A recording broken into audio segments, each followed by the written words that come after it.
are you today? Let's continue our lesson. Сәлеметсіздер ме, құрметті оқушылар, қалдарыңыз қалай? Сабағымызды әрмен қарай жалғастырайық. Бізде бүгін 8-де 2 сабағымыз. 8-ші модулдің 2-ші сабағында бізде present simple'дың ары қарай жалғастырамыз, яғни болымсыз түрімен танысатын боламыз. Negative form. Ең алдымен let's revise the words from the previous lesson. Алдымен өткен сабақтың жаңа сөздерін қайталап өтейік. Біздер өткен сабақта күнделікті жасалатын әрекеттерді қарастырған болатынбыз. Everyday activities. Олар бізде have breakfast, have lunch, have dinner, get up, go to bed. Дайынды уақытты білдіретін үстеулер adverbs of frequency. Әрқашан always, әдетте usually, жиі often, кейде sometimes, ешқашан never, күнде every day. Енді бүгін тағы да бір топ етістіктермен танысамыз. Біздер енді шақтарды өтіп жатырғандықтан етістіктермен көбірек танысатын боламыз. Күнделікті жасайтын әрекеттеріміздің саны көбейеді. Тісімді тазалаймын. Brush my teeth. Үй тапсырмасын орындау. Do homework. Мектепке бару. Go to school. Go to school. Теледидар қарау. Watch TV. Суға түсу. Have a shower. Тағы да бір қайталап өтейік. Brush my teeth, do homework, go to school, watch TV, have a shower. Енді болымсыз түрі қалай жасалады? Болымсыз түрін жасаған кезде бізге do және does деген көмекші етістіктер көмекке келеді. Яғни біздер жасап жатырған жоқ екенбіз. Отрицать етуіміз керек, сөйлемді керге айналдыруымыз керек. Мысалы, мен тұрмаймын, мен бармаймын деген сияқты сөйлемдер айтуымыз керек. Сол кезде міне бірінші бастауыш келеді сөйлемде. Сосын мына етістіктің қасына do not дегенді қосамыз. Do not. Міне I, you, we, you, theyден кейін do not қосамыз. He, she, itден кейін ғана does not қосамыз. Етістікке ешқандай s жалғамаймыз. Тек қана тура сөйлемде етістікке s жалғаймыз. Кері сөйлемде he, she, itден кейін етістікке s жалғамаймыз. Оған тек алдына мына does not деген көмекші етістікті қоямыз. Сөйлемдермен қарап көрейік. Мына do not қысқартқанда don't деп қолданамыз. Does notты қысқартқанда doesn't деп қолданамыз. Ол әрдайымда осылай жүретін болады. Есте сақтап алыңыздар.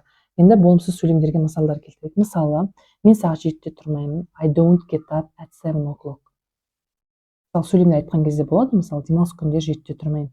I don't get up at 7 o'clock. Немесе, you don't get up at 7 o'clock. He, she, itқа мән беріңіздер. Етістікке s жалғанған жоқ, бірақ doesn't тұр міне. He doesn't get up. She doesn't get up. It doesn't get up. We don't get up. You don't get up. They don't get up.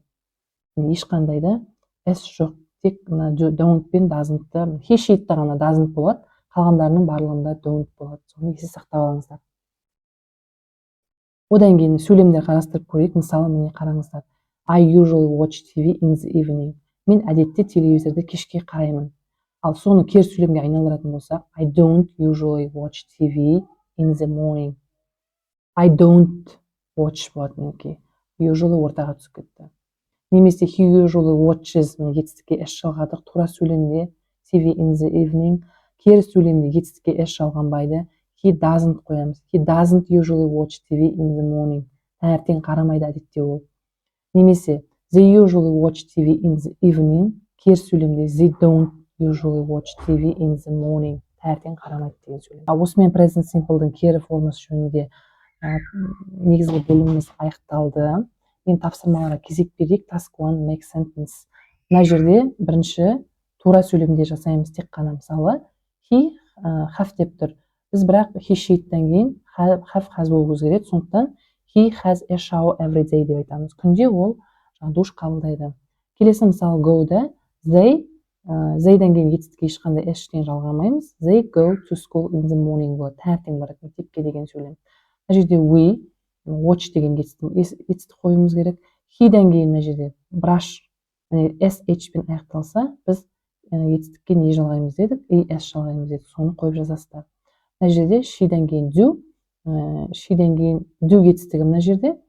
He, she, itден кейін етістікке es жалғаймыз. Сондықтан мына жер не болады? Does болады. Соны қойып жазасыздар. Енді мына жерде task 2 to choose the correct option. Қызылмен белгілеп қойдым мінекей. Мысалы, екеуін біреуін таңдайсыздар. I play football every Saturday бола ма, әлде I plays бола ма? Әрине, I-дан кейін S жалғамаймыз, I play болады, иә?